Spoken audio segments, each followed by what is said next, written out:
Hello again, lovely people, and I hope the glare from my head is not blinding you. It is one of the hottest days of the year so far, and it is a hot one. So I'm pressing on with my 2 videos on my little mini-series on how to understand astrological symbols for the planets and for the signs in a really easy, simple way, or at least as simple a way as I can convey to you.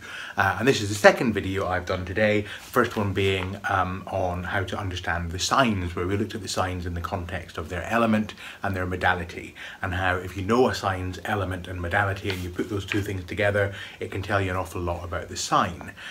This video is about how to understand the planets, and the reason I'm doing this is because my previous video to the one I did just last was on how to understand the birth chart, and that's part of my Chakras to the Stars series, because we need to be able to understand a bit about the dynamics of our birth chart before we can then move on to understanding how our natal planets influence our lives in relation to the chakric energies that we're going to be talking about in a video that's coming very, very soon. So going into understanding how to grasp the planets, in a sense the signs are maybe a little bit easier, because if you combine the energy of the sign, whether it's earth, air, fire or water, and then the modality, cardinal, fixed or mutable, you can immediately say something about what that sign is going to be like. And signs, of course, are expressions of the way that dynamic forces play out within the horoscope and within the astrological chart. The planets are in some ways even more important, because they are the dynamic forces that are at play in your chart. In fact, there's a book by an astrologer called Lawrence Hillman, highly recommended book, and that's called Planets in Play, and he very much takes the analogy of the planets are the actors within your chart, and where they are in your chart, the houses that they're in, and the way that they're behaving, which is and that's determined by the signs that modify them, says a lot about how energy is playing itself out within your horoscope, whether it's a natal horoscope or a horoscope drawn for what's going on at this particular moment in time. But what we're interested in is just understanding a bit more about what planets and signs mean, so that when we come to the chakra analysis in the context of looking at chakras and astrology together, we kind of know where we're going with it and we're not completely at sea. So in my last video I talked about how to understand the signs. This video is going to be more about how to understand the planets, but the way that I'm going to suggest to you that you understand the planets is by understanding their relationship to the signs, and that's because each sign is ruled by a particular planet, in some cases more than one. Now, in older branches of astrology, so what some might call ancient astrology or classical astrology or traditional astrology, what you'll find is that there is an agreed set of rulerships, and some planets rule more than one sign. As time has gone on and new planets have been discovered since astrology began, what some astrologers have done is reassigned the rulerships so that the more modern planets relate to the different signs, and you'll see that as I go through them. I happen to use both systems because I think they both happen to add something useful to the context of understanding astrology as a whole, and astrologers that I like and respect and admire, like Stephen Forrest and Rob Hand and others, also tend to blend the rulerships. Now, some astrologers will argue till they're blue in the face that one is better than the other, a bit like tarot readers. They'll have their preferred system and their preferred set of approaches, but I'm suggesting to you that actually it's worth remaining open-minded, and I think you'll see from what I'm about to go through it's useful to know what both the rulerships are. So briefly, here is how it works.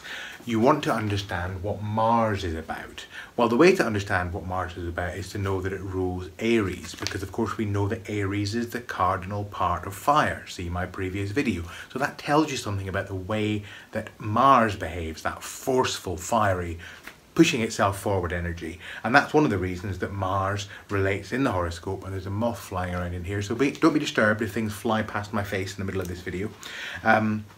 Mars is about energy, it's about enthusiasm, about sexual passion, about life force, it's about activation, and that's because Mars is the ruling planet of the cardinal fire sign of Aries. See how it works? understand the sign's energy, and you understand a bit about the energy of the planet. The difference being, the way to think about it is that one way of thinking about it anyway is that planets are verbs. They are things that are happening, they are doing things, and signs are adverbs. They're describing the way that those things are happening. So that's how to understand the difference. They're not the same. Aries is not the same as Mars. You know, Taurus is not the same as Venus.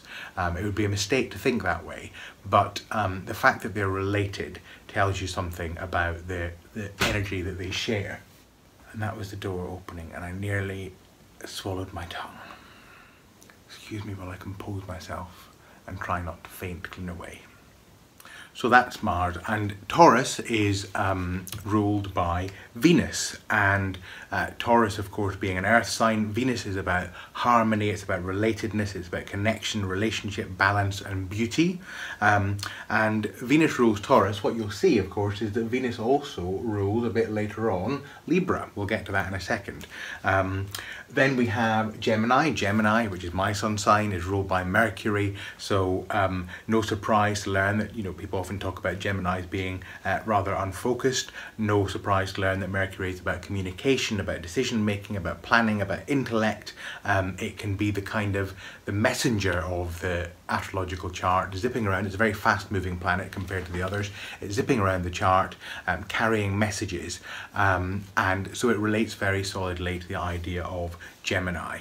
Cancer, well, the moon rules Cancer, so you can learn something about what the moon means in the chart because of that cardinal Cancer energy. And the moon in the chart is about reaction to things. It's about the fluctuation and changes of situations. It's very much about the inner life, habitual responses to things and habitual patterns, and the emotional deep underworld kind of response. And yes, the moon rules Cancer, which tells you something both about the sign and about the planet.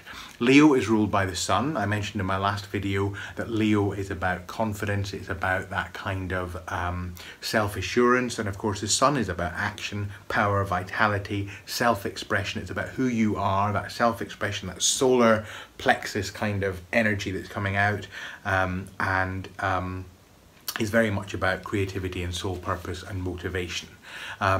Then we have Mercury. Now Mercury again is here because it rules Gemini, but it also rules Virgo, and that tells you something about the energy of Mercury. So Mercury isn't just this kind of flibbertigibbet planet that runs around all over the place. It also says something about its ability to create something that's lasting. Virgo is a very solid, earthy, rooted kind of sign. It likes things to be just so, and Mercury is about creating things that last, art, literature, etc., etc. So there we learn something more about Mercury because we know that it's ruling Virgo as well as ruling Gemini. Okay, then we have Venus again ruling Libra as well as ruling Taurus. So Libra is about balance, and that tells you again more about Venus. It tells you about that harmony and relatedness element to Venus. Then we have Mars again. Mars, of course, ruled Aries, and Aries being the dynamic cardinal fire, but here we have it in fixed water. So what does that tell us about Mars? The fact that it's in fixed water.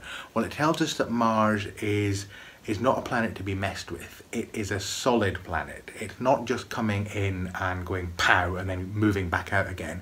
It could create lasting change as an energetic pattern and imprint within your chart.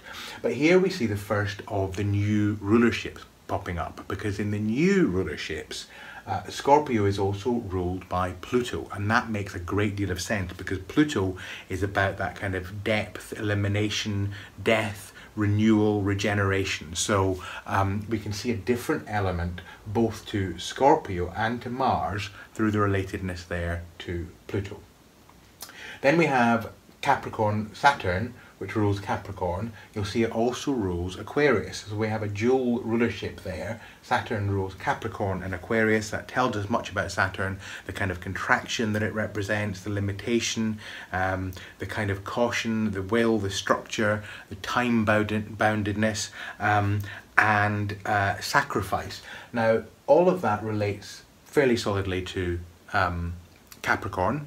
those terms would probably chime in terms of Capricorn. Aquarius is a bit less easy to pin down. Aquarius is an air sign and is about, there's a kind of disruptive element to Aquarius. So that says something to us both about Saturn. Saturn isn't just about constriction. Saturn can also be about the kind of limitation that disrupt our expectations. But this is also why Aquarius is usefully ruled by Uranus, which is also about disruption and about that kind of energetic pulling apart and reforming. So again, we learn a great deal both about the sign and the planet by looking at how they work together. And then finally, we have Jupiter again. We had Jupiter ruling Sagittarius, and now we have Jupiter ruling Pisces. And that tells us a great deal about Jupiter, about expansion, about exploration. Sagittarius is that mutable fire, so going out and exploring new things, changing into something different, but it's also there in Pisces. So we learned about the searching, the journeying, and also the sense that there's a kind of fluidity and joviality about Jupiter. So if you understand the signs, and in my last video I showed you how you can understand the signs better by mixing together their elements and modality, if you then know which planets rule the signs, you know something about the planets. So I hope you begin to see that astrology, although it is a sophisticated and complex art and is a language that can bring many different facets to bear, I hope that this has shown you that it is actually possible to simplify it enough so that you don't go to the point of dumbing it down, but you do go to the point of making it accessible for yourself, so that you don't have to remember a multitude of different meanings, that with a few core meanings blended together in different ways and an understanding of how energy interplays in different ways within the different rulerships and within the different modalities, then it begins to open up the language of astrology. So I hope that this has helped you to understand what some of the planets might mean in your chart. And with this little short video and the previous one, we've had a nice little bite-sized run through of how to understand astrological signs and how to understand astrological planets. And we're very close now to the point of being able to put all of this information together with our chakras. So I'll see you again very soon.